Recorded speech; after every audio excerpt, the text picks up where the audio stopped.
사람마다 이제 차이가 있는데 저는 이게 딱 맞아야 좋아요. 오늘 마가복음 10장을 보겠습니다. 10월 달에는 복음 교제를 할 시간이 없어서 못했는데 몇 주 만에 오늘은 좀 복음에 대한 교제를 나누도록 하겠습니다. 마가복음 10장.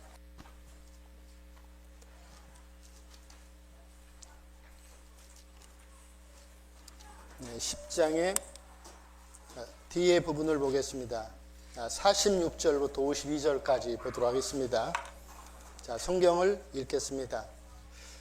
저희가 여리고에 이르렀더니 예수께서 제자들과 허다한 무리와 함께 여리고에 나가실 때에 디메오의 아들인 소경 거지 바디메오가 길가에 앉았다가 나사렛 예수시란 말을 듣고 소리질러 가로되 다윗의 자손 예수여 나를 불쌍히 여기소서 하거늘 많은 사람이 꾸짖어 잠잠하라 하되 그가 더욱 심히 소리질러 가로되 다윗의 자손이여 나를 불쌍히 여기소서 하는지라 예수께서 머물러 서서 저를 부르라 하시니 저희가 그 소경을 부르며 이르되 안심하고 일어나라 너를 부르신다 하매 소경이 겉옷을 내어버리고 뛰어 일어나 예수께 나아오거늘 예수께서 일러 가라사대 내게 무엇을 하여 주기를 원하느냐 소경이 가로되 선생님이여 보기를 원하나이다 예수께서 이르시되 가라 내 믿음이 너를 구원하였느니라 하시니 저가 곧 보게 되어 예수를 길에서 쫓으니라. 우리가 마태복음 11장에 보면은 예수님이 이 땅에 오셨을 때에 다수의 사람들의 반응이 나와 있습니다. 피리를 불어도 춤추지 아니하고 애국하여도 가슴을 치지 아니하였다. 이 말씀의 의미는 무슨 의미일까요? 우리가 복음이라고 하는 말의 의미가 무엇입니까? 복음, 기쁜 소식이라고 하는 말의 의미를 가지고 있죠. 누가복음 4장에도 기록이 있습니다마는 포로된 자에게 자유를 주며 갇힌 자에게 노임을 받게 하는 오랫동안 우리 인생의 죄로 인해서 갇혀 있었고 포로가 되어 있었는데 어떻게 우리가 그 포로로부터 또 매여 있는 것으로부터 자유할 수 있는가? 그것이 바로 복음의 능력입니다. 그런데 사람들은 복음의 이 놀라운 이 기쁜 소식을 받아들이는 일에 무관심했습니다. 그리고 또한 한 번 죽는 것은 사람에게 정하신 것이 그 후에는 심판이 있다고 하는 이런 하나님의 우리 인생을 향한 경고 앞에서 두려워하지 않고 가슴을 치지 않았습니다. 또 뿐만 아니라 세례요한의 절제진 삶에 대해서 귀신이 들렸다고 이렇게 비판을 했습니다. 또 주님은 가난한 자들을 가까이 하시고 그들에게 참 필요한 인생의 남녀노소 빈부귀천을 물론하고 모든 사람들에게 하나님 나라에 이룰 수 있는 이 복음을 그들에게 전파하시고 또 그들에게 다가가셨지만 그들과 함께 음식을 먹일 때 탐욕스러운 사람이라고 하는 이런 비판적인 평가를 내렸습니다. 이것이 다수의 사람들이 이 복음을 향해서 예수 그리스도를 향해서 내린 이러한 무관심과 비판하는 평가의 결과들이었습니다. 그런데 우리가 여기 이제 복음서에 몇몇의 그 사람들이 주님을 영접하는 이런 과정들이 기록이 되어 있습니다. 여기에 디메오의 아들인 바디메오가 어떻게 주님을 만나게 되는가 하는 내용이 기록이 되어 있습니다. 한번 잠깐 생각을 해보시죠. 구원의 첫걸음은 무엇일까요? 구원의 첫걸음. 이 성경 속에서 찾는다면 이런 부분이 있어요. 요한복음 7장에 보면은 누구든지 목마르거든 내게로 오라. 사람은 우리가 인생에 내가 얻고 싶은 것들을 다 얻었다고 할지라도 하나님을 만나지 않으면 인생의 참된 평강은 가질 수가 없어요. 하나님이 전도서에 보면은 영혼을 사모하는 마음을 주셨다고 말씀을 하셨습니다. 사람은 본성적으로 영혼에 대해서 고민하고 갈등하는 마음이 있는 거예요. 근데 그런 것들에 대한 답을 얻지 못하면 사람은 내면에서부터 참 평강을 소유할 수가 없어요. 그런데 인생이 모든 것을 얻었다고 할지라도 전도서에서 말하고 있는 대로 모든 것이 헛되다고 하는 것들을 사람이 그 내면에서 부르짖음이 있게 될 때 뭘 느낍니까? 목마름을 느끼죠. 목마름을 느끼는 것. 이런 것들이 구원의 첫걸음이 아니겠습니까? 또한 우리가 요한복음 5장에 보면은 38년 동안 질병의 고통을 받고 있는 이 사람이 베데스다 연못가에서 신락 같은 희망을 붙들고 거기에 이제나 저제나 구원의 여망을 가지고 기다리고 있습니다. 근데 스스로는 불가능하죠. 근데 주님이 그 사람의 아픔을 보셨어요. 그리고 그에게 묻는 질문이 어떤 말입니까? 내가 낫고자 하느냐. 뭘 물으신 거죠? 소원을 물으셨어요. 소원. 정말 네가 낫기를 원하는 소원이 있느냐.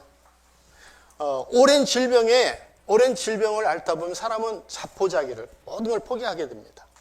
근데 이 구원의 여망에 대한 소원을 가지고 있느냐.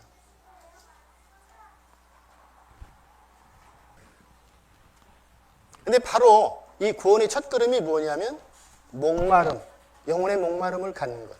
그 다음에 참 영혼을 사모하는 그러한 소원을 갖는 것. 이런 것들이 구원의 첫걸음이에요. 그리고 그런 마음들이 간절하면 어떤 일이 일어나냐면 우리가 사도행전 17장에 보면은 목마른 사람들의 이야기가 나와 있습니다. 거기에 보면 베레아 사람들은 어떤 반응을 보였죠? 데살로니가에 있는 사람들보다 더 신사적이어서 어떤 반응을 보였습니까? 간절한 마음으로 말씀을 받고 성경을 상고했다. 그게 목마른 사람들이 나타난, 영혼의 목마름을 가지고 있는 사람들 속에서 나타나는 현상들이에요. 저도 영혼의 목마름이 있었을 때 얼마나 이 말씀에 대한 목마름이 있었는지 눈을 뜨면 성경을 보는 것이 제 유일한 이런 소망이었죠.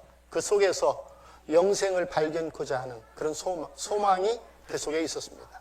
그런데 이 말씀 속으로 한번 들어가 보겠습니다.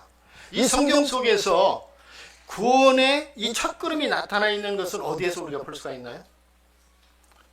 바디메오의 구원의 첫걸음을 우리는 이 말씀 속에서 어느 구절을 통해서 볼 수가 있나요? 한번 형제자매들이 쭉 읽어보세요. 눈으로. 뭐라고 말씀하실 수 있겠습니까? 예? 그렇죠. 나를 불쌍히 여겨소서.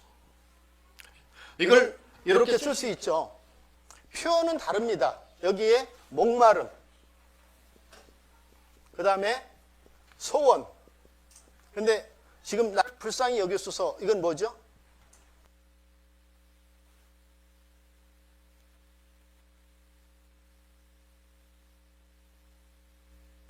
구원의 첫걸음은 뭐냐면 부르짖는 거예요. 요청. 저를 구원해 주소서. 제가 얼마나 이 구원 받게 될 때 얼마나 간절했던지 이 말씀이 들어왔어요. 마태복음에 보면은 꺼져가는 심지를 끄지 아니하시며, 혹이라도 하나님이 저를 외면하실까봐, 혹이라도 하나님이 저를 버리실까봐 얼마나 제 마음이 간절했었는지 마음이 녹았어요. 그렇게 성경을 읽었습니다. 제 평생 이 말씀을 기억을 해요. 꺼져가는 심지를 끄지 않으신다. 이런 것들이 바로 구원의 첫 걸음이라고 하는 거죠. 그 다음에 우리가 두 번째 생각을 해볼 수 있는 게 뭐냐면 48절에 한번 보시죠. 많은 사람이 꾸짖어 잠잠하라 하되 그가 더욱 심히 소리질러 가로되 다윗의 자손이여 나를 불쌍히 여기소서 하는지라. 구원의 첫걸음을 뗄 때 일어나는 문제가 뭘까요? 사람들의 시선. 네, 사람들의 시선도 있죠. 근데 이제 그걸 좀 더 바꾸면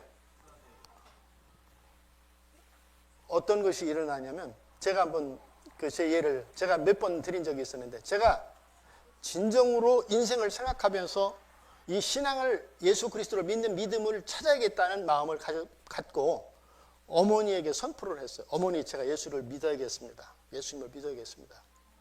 근데 우리 어머니가 다른 종교를 가지고 계셨어요. 그런데 믿지 말라고 말씀은 안 하셨는데 얼굴에 이 분노하시는 이 표정이 나타나는 거예요.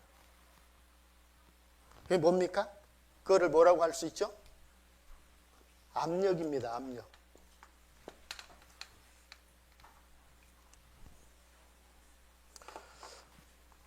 여기에도 지금 48절에 보면은 많은 사람이 꾸짖어 잠잠하라. 어떤 압력이 있었느냐면, 우리가 이제 성경 속에서 몇 가지 그 압력에 대한 것들을 찾아볼게요. 요한복음, 여기다 한번 손을 놓으시고 요한복음 9장을 한번 보겠습니다.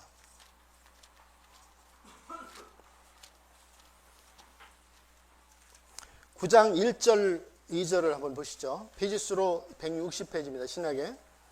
자, 읽겠습니다. 예수께서 길 가실 때에 날 때부터 소경된 사람을 보신지라. 제자들이 물어가로되 랍비여, 이 사람이 소경으로 난 것이 네 죄로 인함이 오니까, 자기 오니까, 그 부모 오니까. 자, 유대인들은 어떤 정서를 가지고 있죠? 유대인들은 어떤 정서를 가지고 있습니까? 여기 말씀으로 볼 때는 육체적인 장애는 뭐의 결과다? 죄의 결과다. 그것이 본인이든 아니면 부모이든 우리도 별반 다르지 않아요. 장애를 가지고 있는 사람들에 대해서 저 사람 인생이 얼마나 불편할까, 전 마음으로부터 그 사람을 불쌍히 여기고 동정하는 것이 아니라 뭔가 그 사람을 외면하고 무시하고 하는 이런 정서들이, 특히 우리에겐 그런 것들이 참 많아요. 외국 사람들은 어떻습니까? 신체적인 장애에 대해서 좀 불편할 뿐이지 그 사람을 차별하는 마음들이 우리보다는 훨씬 더 나아요. 네, 유대인들에게는 이 장애를 가지고 있는 이 사람을, 그 사람의 의지와 상관없이 예수님을 그 사람 앞에 가가지고 이제 그 사람을 누구의 죄로 인함이니까 하는 것을 이제 말해달라고 하는, 이제 이것은 그 사람에 대해서도 하대하는 문제가 있지만, 하나는 예수님을 이제 난처하게 만들기 위해서 이런 질문을 했죠. 어떤 선입관, 장애를 가지고 있는 사람들에 대한 선입관에 대한 압력이 지금 우리가 마가복음 10장 46절에 47절에 보면은 48절, 제가 저를 잘못했는데 48절에 보면은 장애인에 대한 편견의 선입관이 누구에게 있습니까? 그 모든 사람들에게 지금 있다고 하는 거죠. 그러니까 오히려 그러한 장애를 가지고 있는 사람이 예수님에게 용기를 가지고 요청을 하게 될 때 박수를 쳐야 되잖아요. 근데 지금 사람들의 시선은 압력을 주는 거예요. 당신 주제에. 우리가 진심으로 예수 그리스도를 찾고 하나님 앞에 발견되고자 할 때 우리는 이런 영적인 세계에서 많은 압력들을 경험을 하게 됩니다. 가족들의 압력. 마태복음 10장에도 나와 있잖아요. 오히려 시어머니가 며느리가 시어머니를, 이 가족 간에 어떤 갈등이 일어나게 되고 그 가족의 압력들이 일어나는 것들을 성경 속에서 말씀해 주고 있다고 하는 거죠. 근데 여기에는 사회적인 어떤 선입관과 편견이 그 장애인이 용기를 가지고 하나님 앞에 나오고자 할 때 압력을 가하고 있는 이런 모습을 보게 된다는 거죠. 자, 그 다음에 요한복음 9장에 또 보겠습니다. 자, 21절부터 한번 보시죠. 네, 20절부터 읽겠습니다. 그 부모가 대답하여 가로되 이가 우리의 아들인 것과 소경으로 난 것을 아나이다. 그러나 지금 어떻게 되어 보는지 또는 누가 그 눈을 뜨게 하였는지 우리는 알지 못하나이다. 저에게 물어보시오. 저가 장성하였으니 자기 일을 말하리이다.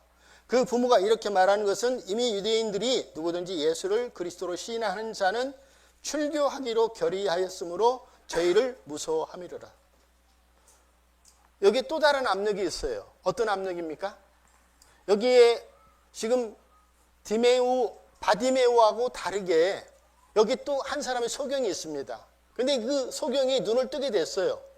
눈을 뜨게 됐는데 축하해야 할 일이잖아요. 근데 이 바리새인들이 와서 이 부모에게, 소경된 자의 부모에게 질문하는 거예요. 누가 그 눈을 뜨게 했느냐? 근데 누가 눈을 뜨게 했는지 소경의 부모가 압니까? 모릅니까? 근데 왜 그런 대답을 했죠? 여기에 22절에 보니까 출교하기로 결의했다. 종교적인 압력이 있는 거죠. 종교적인 압력. 그래서 요청을 했는데 저를 구원하소서, 저를 불쌍히 여기소서 하고 외쳤는데 지금 이 48절에 보니까 그 요청을 누르고 있는 이런 압력이 여러 성경의 모습 속에 있다고 하는 이 모습을 우리가 살펴보게 된다는 거죠. 자, 그 다음에 또 다른 부분도 한번 보시죠. 히브리서를 한번 보겠습니다. 히브리서 10장에 보시면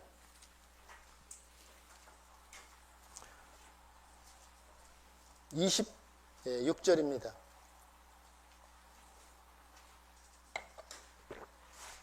읽겠습니다. 우리가 진리를 아는 지식을 받은 후 짐짓 죄를 범한 즉 다시 속죄하는 죄사가 없고, 짐짓죄라고 하는 것이 무엇이죠? 짐짓죄.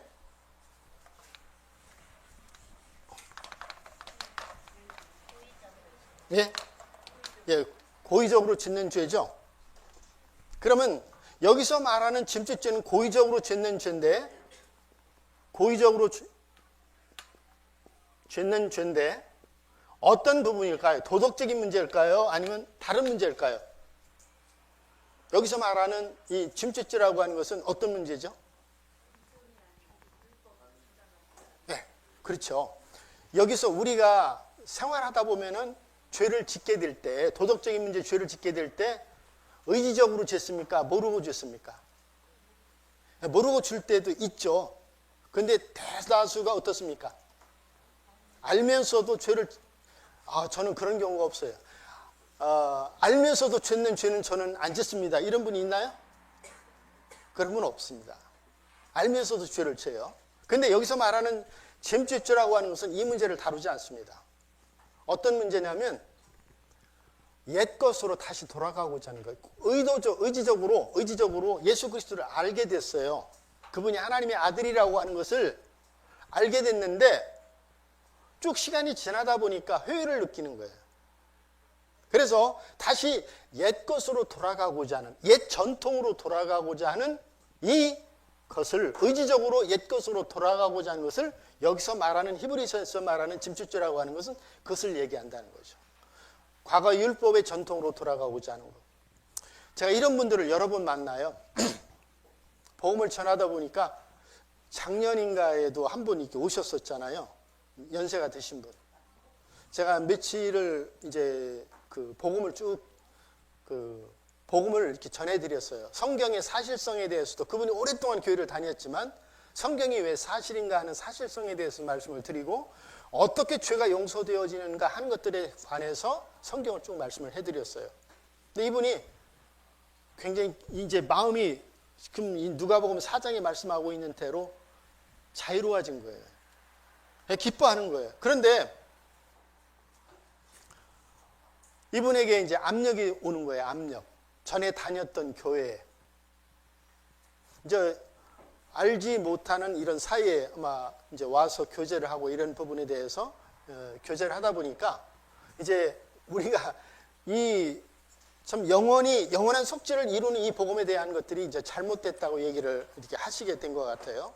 그러니까 이제 이분이 다시 옛 것으로 돌아가 버렸어요. 참으로 마음에 중심으로 받아들였다면 흔들리지 않았겠죠. 그런데 이제 이것이 뿌리가 내리기도 전에 그동안 오랫동안 해왔던 이런 전통에 이런 일로 인해서 충돌이 되고 이제 압력이 들어오니까 다시 옛 것으로 돌아가 버렸어요.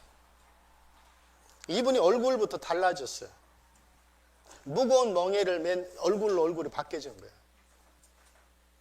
이런 문제가 있어요. 복음을 전하다 보면 복음을 전하는 용어 가운데 이 꼭지만 떼면 된다라는 말이 있어요.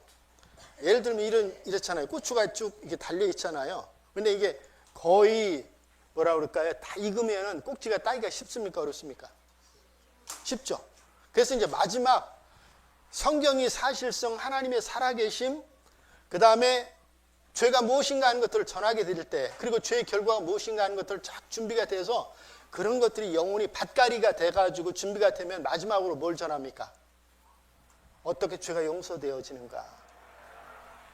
근데 이런 것들이 준비가 됐는데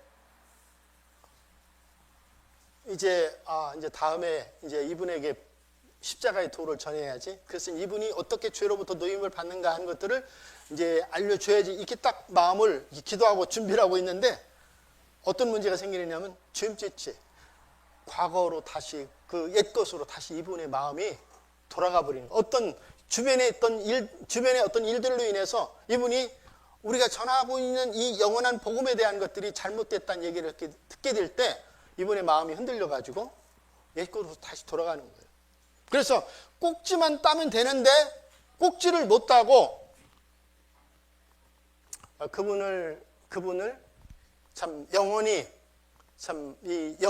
잃게 되는 이런 경우들을 저는 이 복음을 전하는 과정에서 몇몇의 분들을 경험을 했어요.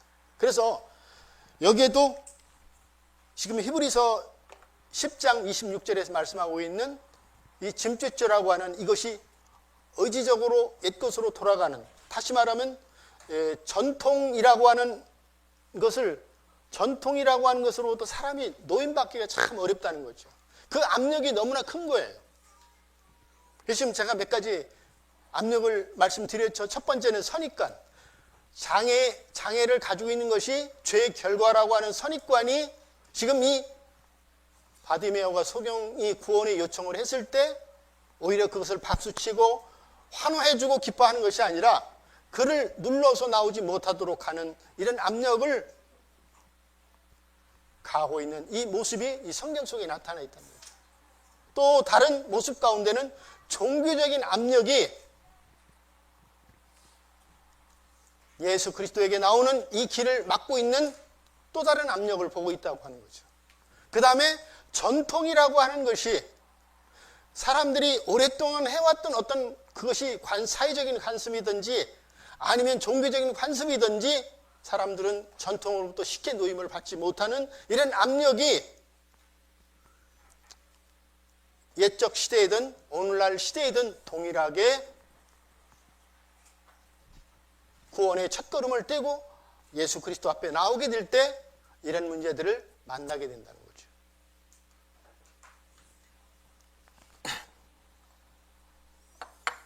자, 다시 마가복음으로 가겠습니다. 그러니까 이거는 지금 몇 가지 사례만 지금 말씀해 드렸는데 사람마다 그 예수님에게 중심으로 나오고자 할 때 그 안에서 부딪혀지는 그런 갈등적인 요소가 굉장히 다양하기 때문에 딱 세 가지라고 말씀할 수는 없어요. 그 세 가지 사례를 우리가 한번 생각을 해본 거죠. 자, 다시 마가복음으로 가서 마가복음 10장을 보겠습니다.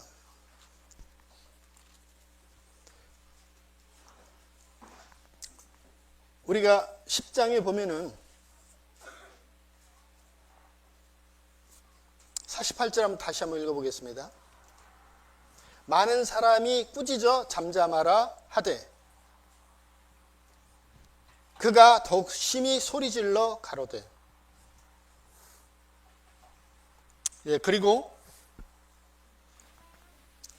49절에 읽어보겠습니다. 예수께서 머물러 서서 저를 부르라 하시니 저희가 그 소경을 부르며 이르되 안심하고 일어나라 너를 부르신다 하며, 그 다음에 51절에도 읽어보겠습니다.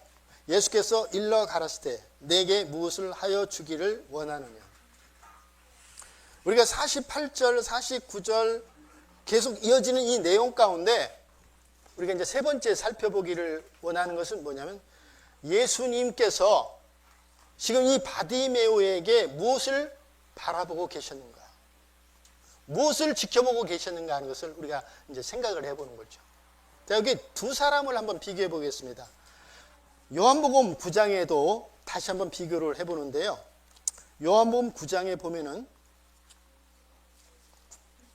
1절을 한번 같이 한번 보겠습니다. 요한복음 9장에 두 사람을 한번 비교해 보세요. 1절, 2절을 한번 보시죠. 다시 한번. 예수께서 길 가실 때 날 때부터 소경된 사람을 보신지라 제자들이 물어가로되 랍비여 이 사람의 소경으로 난 것이 내 죄로 인함이 오니까 자기 오니까 그 부모 오니까.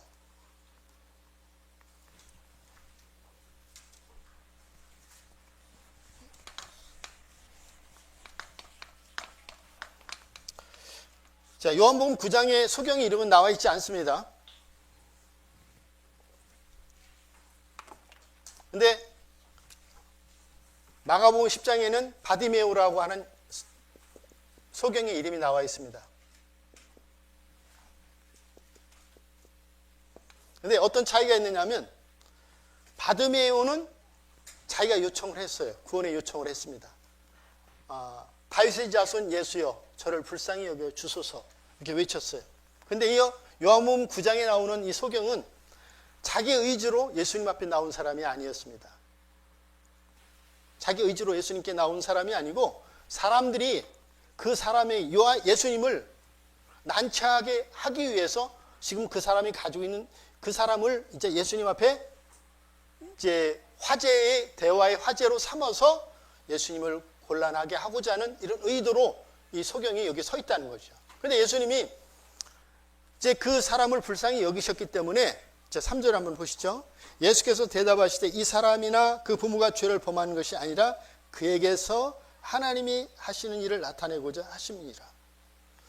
모든 부정적인 사람들의 생각을 잠잠케 하는 이 하나님이 이런 말씀을 하셨어요. 하나님이 하시는 일을 나타내고자 이 일을 하셨다. 그리고 이 소경에게 6절 7절 한번 보시죠. 내가 이 말씀을 하시고 땅에 침을 뱉아 진흙을 이겨 그의 눈에 바르시고 이르시되 실로암 못에 가서 씻으라 하시니, 여기에 몇 가지 도구가 나옵니다. 뭐가 나오죠? 이 소경이 눈을 뜨는 과정에 사용되어진 도구가 있습니다. 뭐가 있습니까? 네, 침, 그 다음에 흙, 그 다음에 물도 들어가죠. 그런데 실로암 물. 그런데 눈을 뜨게 한 것은 뭘까요? 실로암 물일까요? 예수님의 침일까요? 무엇이 눈을 뜨게 했을까요? 예, 그렇죠. 이건 그냥 도구일 뿐이에요. 도구일 뿐이죠. 예수님은 이 사람에게 뭘 요구하셨냐면 실로암에 가서 씻으라라고 하는 명령을 내리셨어요. 그러니까 중요한 것은 이 말씀을 신뢰하고 순종해야 하는 것이 뭐예요? 여기 있는 소경에게 필요한 거죠. 근데 이 바디메오는 이미 구원에 대한 요청을 했다는 거죠.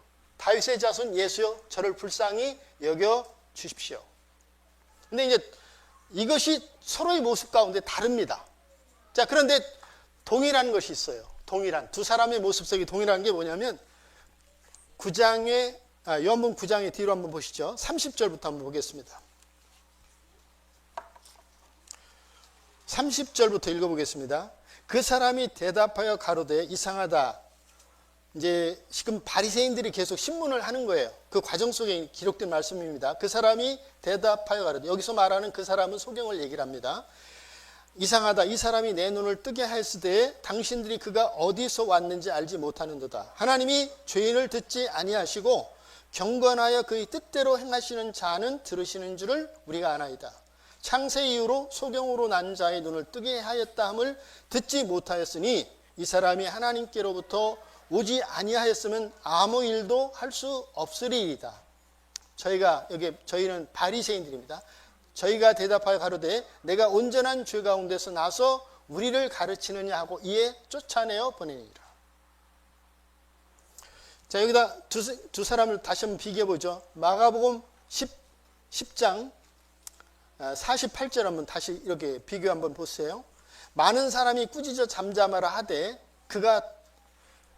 그가 더욱 심히 소리질러 가로되. 공통점은 뭐죠? 바디메이와 요한복음에 나타나 있는 이 소경 두 사람의 공통점은 무엇입니까? 공통점은 뭐냐면 압력이 왔다는 거죠. 믿음을 포기하도록 하는 압력이 왔는데 바디메오는 어떻게 했습니까? 더욱 심히 소리를 질렀다고 성경 기록이 되어 있어요. 그러니까 압력에 자기의 예수 그리스도에 대한 구원의 요청을 꺾지 않는 거죠. 근데 여기 요한복음 9장에는 이 소경도 양심에 있어서나 논리에 있어서나 바리새인들에게 자기의 믿는 바를 굽히지 않는, 결국은 예수님이 무엇을 보고 계시냐면 압력이 왔을 때 그들의 반응을 지켜보고 계시다는 거죠. 요한복음 9장의 35절을 한번 보겠습니다. 예수께서 저희가 그 사람을 쫓아냈다 하는 말을 들으셨더니 그를 만나서, 그 다음에 마가복음 10장에도 49절에 예수께서 머물러 서서 저를 부르라 하시니, 사건은 다르죠. 다른 현장의 사건을 말씀해 주고 있는데 물론 차이가 있죠. 바디메오는 스스로 구원을 요청한 사람이고, 여기에 요한복음 9장에는 엄격결에 나온 사람인데, 그래서 예수님께서 그에게 구원의 기회를 주시기 위해서 침과 흙과 실로암이라고 하는 도구를 통해서 실로암에 가서 씻으라고 하는 명령을 주셨을 때 이 사람은 그 말씀의 권위 앞에 순종을 했습니다. 그 눈을 뜨게 됐죠. 그런데 더 중요한 것은 그 사람이 이제 그 자기 안에 이루어진 일에 대해서, 부모는 공개적으로 예수님을 시인하고자 하는 일을 두려워했지만 이 소경은 담대하게 자기 안에 이루어진 일을 시인하는 일에 주저하지 않는 모습을 우리가 비교해 볼 수 있다는 거죠. 그래서 주님은 다시 이제 마가복음 10장으로 가겠습니다. 51절에 예수께서 일러 가라사대, 여기 킹제임스 성경은 응답하여 가로되 이렇게 나와 있어요. 뭘 보셨느냐면, 사람들은 이 압력이 왔을 때 예수 그리스도 앞에 첫 발을 떼고 구원을 요청하는 이런 소원과 요청과 목마름을 가질 수 있다고 하는 거죠. 그런데 이러한 것들을 갖는 시작이 출발이 됐지만 압력이 오게 될 때, 종교적인 압력, 전통의 압력, 선입관의 압력, 이런 압력을 만나게 될 때 사람은 자기의 믿는 바를 향해 가던 걸음을 돌이켜서 되돌아서는 이런 영혼들의 모습이 다수의 사람들이 그런 인생의 믿음에 있어서 실패하는 이런 선택을 하는 경우를 우리가 보게 된다는 거죠. 근데 요한복음 9장에 나타난 소경이나 마가복음 10장에 나타나 있는 소경은 서로 다른 환경 속에 있었지만, 그러나 그들은 놀랍게 그 장애물이라고 하는 것, 믿고자 하는 일에 그 압력이라고 하는 것은 다른 말로 하면 장애물입니다. 그 장애물을 뛰어넘어서 용기를 가지고 예수님 앞에 나오게 됐다는 거죠. 그래서 52절에 한번 보시죠. 예수께서 이르시되 가라 내 믿음이 너를 구원하였느니라. 진정한 용기. 또 예수님을 자기 안에 이루어진 일들에 대해서 예수님을 시인하는 일에 주저하지 않았던 그 소경에 대해서 그를 만나 주시고 그에게 더 큰 확신을 부여해 주시는 이러한 것들을 우리는 보게 되는 거죠. 그래서 마가복음 10장의 이 사건을 통해서 바디메오의 사건을 통해서 우리는 세 가지를 보는 거예요. 구원의 첫걸음은 무엇인가? 그 다음에 구원의 첫걸음을 뗄 때 만나는 문제는 무엇인가? 그런 압력. 우리로 하여금 믿음을 그분을 따르고 그분을 신하는 일에 우리로 하여금 포기하게 하는 요소들이 무엇인가? 이런 압력을 만나게 된다는 거죠. 장애물을 만난다는 거죠. 그렇지만 그런 장애물을 만나게 됐을 때 기꺼이 대가를 지불하고자 하는 이런 용기를 가지고 나왔던 이 바디메오와 또 요한복음 9장의 이 소경에 대한 이야기를 통해서 우리가 이 주님을 믿는다고 하는 이 과정 속에 일어나는 일들이 무엇인가 하는 것들을 몇 가지, 적어도 세 가지를 살펴보게 된다는 거죠. 로마서로 가겠습니다. 로마서 1장입니다. 로마서 1장에 보시면 28절을 한번 보겠습니다. 제가 성경을 읽겠습니다. 또한 저희가 마음에 하나님 두기를 싫어하며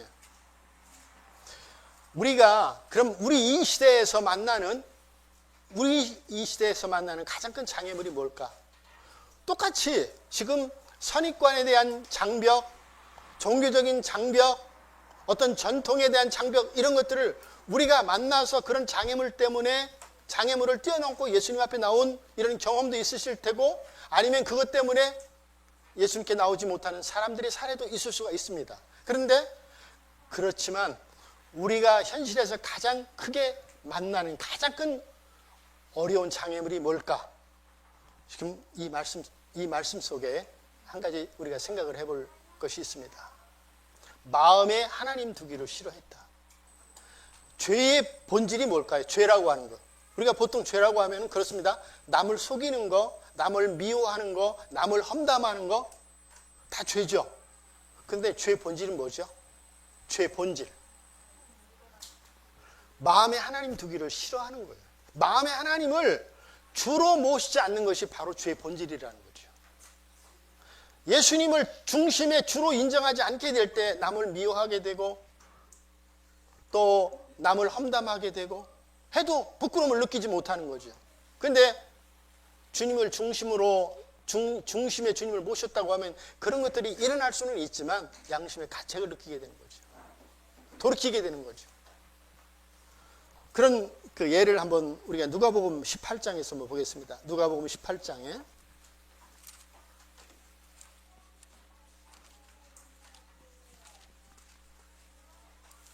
부자 청년의 경우가 나옵니다. 22절에 보겠습니다. 18장 22절에 읽겠습니다. 신약의 126페이지입니다. 예수께서 이 말을 들으시고 이르시되 네가 오히려 한 가지 부족한 것이 있으니 내게 있는 것을 다 팔아 가난한 자들을 나눠주라. 그리하면 하늘에서 보화가 내게 있으리라. 그리고 와서 나를 쫓으라 하시니 쭉 앞에 있는 대화에 보면은 예수님이 나를 믿으라고 말씀하시지 않고 선한 선생님이요. 호칭부터 다릅니다마는 이런 대화가 오가죠. 그 예수님께서 그 사람에 맞는 그 이야기를 해주십니다. 내가 계명을 지키라. 제가 어렸을 때부터 계명을 다 지켰나이다. 사실은 자기 분수를 모르는 사람이죠. 계명을 지킬 수 있는 사람이 있습니까? 없습니까? 없죠. 근데 지켰다고 얘기하니까 그러면 한 가지만 더 하라. 근데 그 사람이 부자잖아요. 근데 예수님이 뭘 말씀하셔요? 내 소유를 팔아서 가난한 자들에게 주라. 그럼 예수님이 여기서 하시는 말씀의 본질이 뭐죠? 소유를 팔아서 가난한 자들에게 주라고 하는 내용의 본질이 뭐예요? 본질이 뭐냐면 선행이나 구제를 하라는 얘기가 아니에요. 본질이 뭐죠?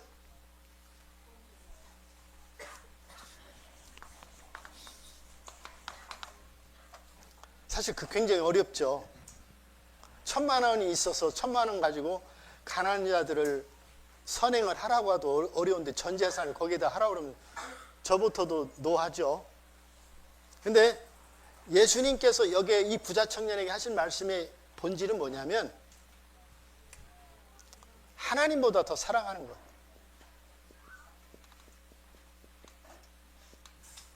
하나님보다 더 사랑하는 것을 내려놓으라는 얘기죠.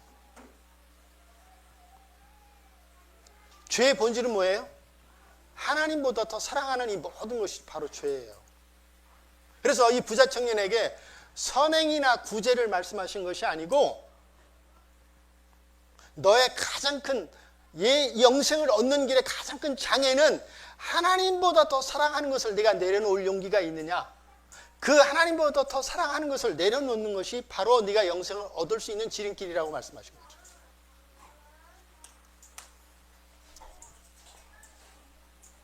그래서 다시 우리가 로마서 1장의 28절에 보면은 마음에 하나님 두기를 싫어했다. 사람들이요, 지옥 가고 싶습니까? 아니면 천국 가고 싶습니까? 천국 가고 싶잖아요. 그런데 천국 가고 싶은 일에 우리가 십자가의 도를 받아들여서 죄 사함을 받는다라고 하는 것은 환영을 하죠. 그런데 그 십자가의 도를 받아들인다고 하는 것은 뭐가 따라야 됩니까? 자기 항복이 따라야 되는 거예요.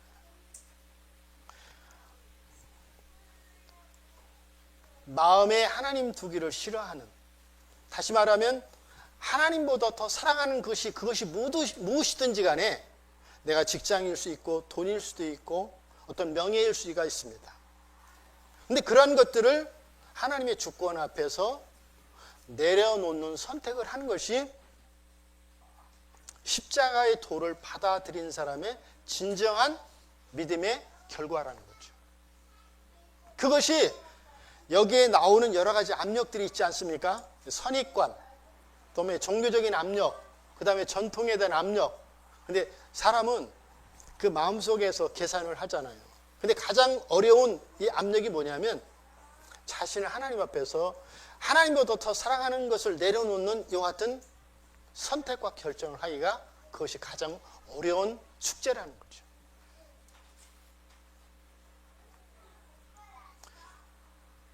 그것이 바로 또 죄의 본질이기도 하고요.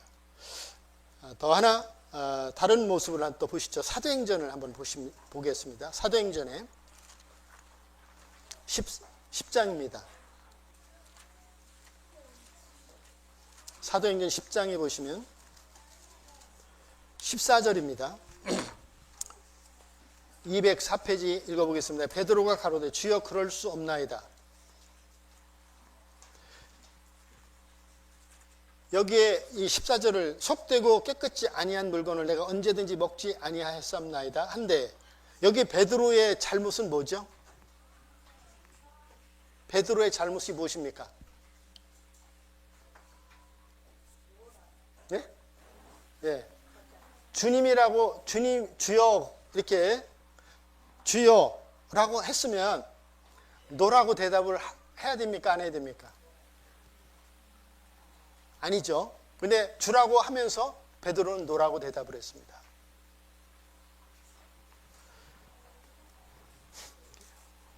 어려운, 참 이해가 잘 안 되시는 부분일 수 있는데 어느 한 그 아가씨가 주님을 영접을 하게 됐어요. 주님을 믿게 됐는데 여전히 자기가 살아왔던 삶의 방식을 포기할 준비가 되어 있지 않은 거예요. 그래서 한국 사람은 아니었던 것 같아요. 실례이기 때문에 이제 댄스 파티가 있었는데 전에 살았던 삶의 방식대로 그대로 가서 그 삶의 그 영웅을 즐기고 싶은 이런 마음이 있어서 꺼리낌 없이 이제 가고자 하는데 그에게 복음을 전해줬던 분이 이제 그 아가씨를 불러가지고 이 말씀을 읽으라고 그랬어요. 이제 이 말씀 속에서 무엇이 문제냐 얘기를 하니까 근데 이 아가씨가 굉장히 눈치가 빨랐어요. 예수님을 주님이라고 부르면 선택과 결정을 누가 하도록 해야 된다? 예수님이 하도록 해야 되는구나. 근데 이제 자기가 살아왔던 삶의 방식을 여전히 주님을 믿고서도 그대로 사는 것은 지금 여기에 베드로가 잘못된 고백을 한 것처럼 이와 같은 고백이 된다고 하는 것을 이 아가씨가 바로 눈치를 챈 거죠. 그래서 이제 억지로가 아니라 자유함을 가지고 이제 댄스 파티를 이제 포기를 한 거예요. 그래서 우리가 여러 가지 성경 속에서 주님 앞에 나오는 과정 속에 여러 가지 장애물이 있지만, 압력이 있지만, 우리가 갖게 된 가장 큰 압력은 자기 삶을, 자기의 생각을, 자기의 그 의지를 예수님의 주권 앞에 내려놓는 것이 가장 큰 어려움이 된다.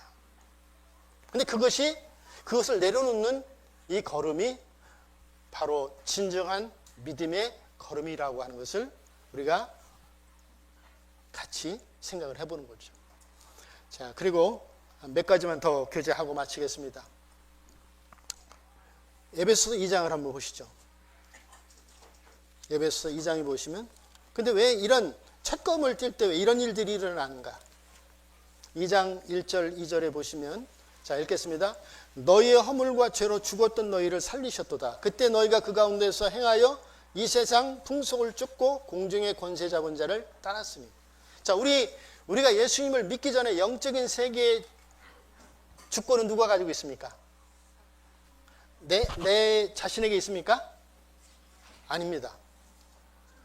사단에 종속돼 있다고 성경이 얘기를 하는 거예요. 사단에게 종속돼 있다. 내가 주인이 아니라 사단이 나의 주인이었다라고 성경은 이야기한다는 거죠. 자, 그런데 고린도 후서를 한번 보시죠. 고린도 후서 4장을 한번 보세요. 고린도 후서 4장에 보시면 4장 4절에 보시죠.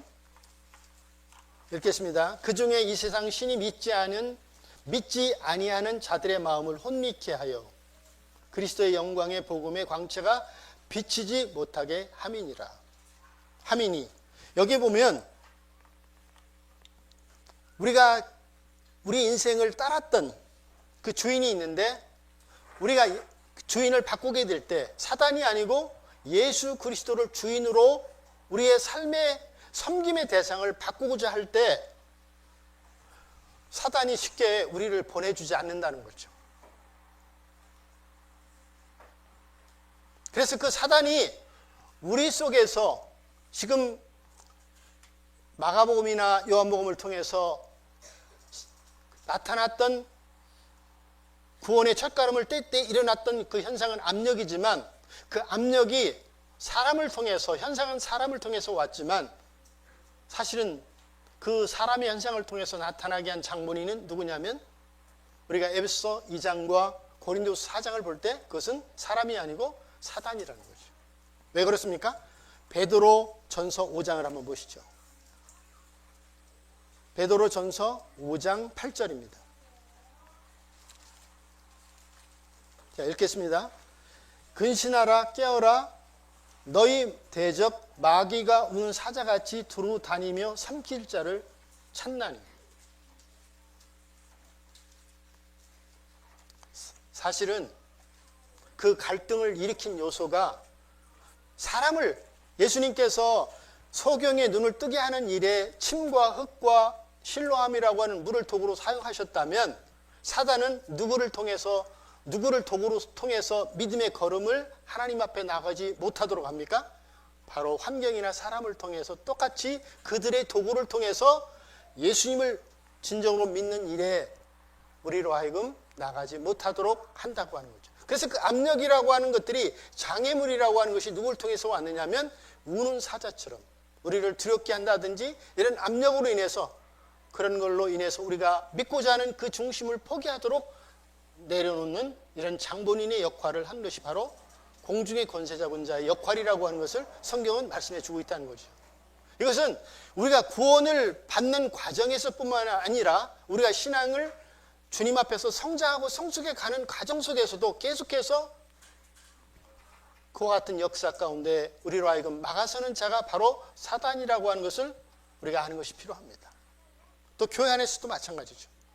그 다음에 마태복음 4장을 보고 이제 마치겠습니다. 마태복음 4장에 보시면 자, 4장 8절을 보겠습니다. 우리가 요한 1서에 보면은 세 가지 육체의 정욕, 안목의 정욕, 이 세상의 자랑이 나와 있는데 8절에 한번 보시죠. 마귀가 또 그를 데리고 지극히 높은 산으로 가서 천하 만국과 그 영광을 보여 가로되 만일 내게 엎드려 경배하면 이 모든 것을 내게 주리라. 로마서 1장 28절에 마음에 하나님 두기를 싫어하게 하는 그 요소를 갖게 되는 게 뭐냐면 내가 갖고 싶은 것이 있는 거예요. 영원한 것들에 대해서, 가치 있는 것들에 대해서가 아니라 이 세상에 있는 영광이나 이 세상에 있는 쾌락이나 이런 것들을 우리가 포기하지 못하는 이런 마음이 결과적으로 하나님을 우리의 삶의 중심에 모시는 일에 마음에 두기를 싫어하게 하는 가장 큰 장애물이라는 거죠.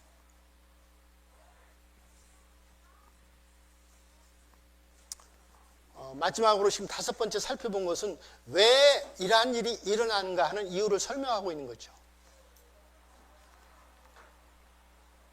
저만 읽고 마치겠습니다. 사도행전에 20장에 보면 이런 말씀이 있습니다. 21절에요. 유대인과 헬라인들에게 하나님께 대한 회개와 우리 주 예수 그리스도께 대한 믿음을 증거한 것이라. 제가 실편에 한번 쓰겠습니다.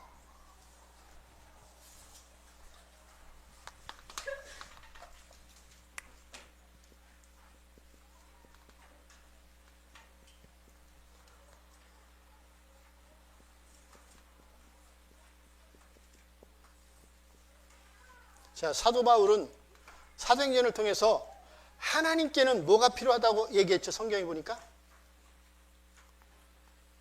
하나님께는 회개가 필요하다고 그랬어요. 회개. 예수 그리스도께는 무엇이 필요하다고 얘기했습니까? 믿음이. 그럼 회개는 무엇일까요? 회개는 길을 바꾸는 거예요. 내 중심을 하나님 앞에, 하나님을 향하지 않았던 나의 중심을 바꾸는 것이 바로 회개라는 거죠. 우리가 믿음이라고 하는 것은 예수님의 이루어 놓으신 십자가의 공로를 받아들이는 거예요. 오늘 마가복음 바디메오를 통해서 이제 세 가지를 같이 생각을 해봤어요. 첫 번째, 구원의 첫걸음이 무엇인가? 이제 두 번째, 구원의 첫걸음을 뛸 때 오는 압력, 곧 장애물이 무엇인가? 그 다음에 세 번째는 예수님은 무엇을 지켜보고 계시는가? 그리고 이제 우리 현실에서 만나게 되는 가장 큰 어려운 장애물이 무엇인가? 그것은 바로 나를 하나님 앞에서 포기하는 문제가 가장 어려운 문제다. 근데 그것이 왜 일어나는가? 그것은 결국은 사람의 모습으로 보여지지만 결과적으로는 사단의, 우리가 예수님 앞에 나가는 이와 같은 걸음을 막아서는 사단의 역사라고 하는 것을 아는 것이 필요하다. 그래서 이 모든 것을 우리가 잠잠하게 하는 이것은, 지금 우리에게 필요한 것은 참된 회개, 그리고 참된 믿음, 이것이 우리 중심에 설정되어 있지 못하면 하나님께 가는 걸음은 이게 온전하지 못한 걸음으로 걸어갈 수밖에 없다고 하는 것을 우리가 이 모습 속에서 교훈을 받게 됩니다. 여기까지 하고 마치겠습니다.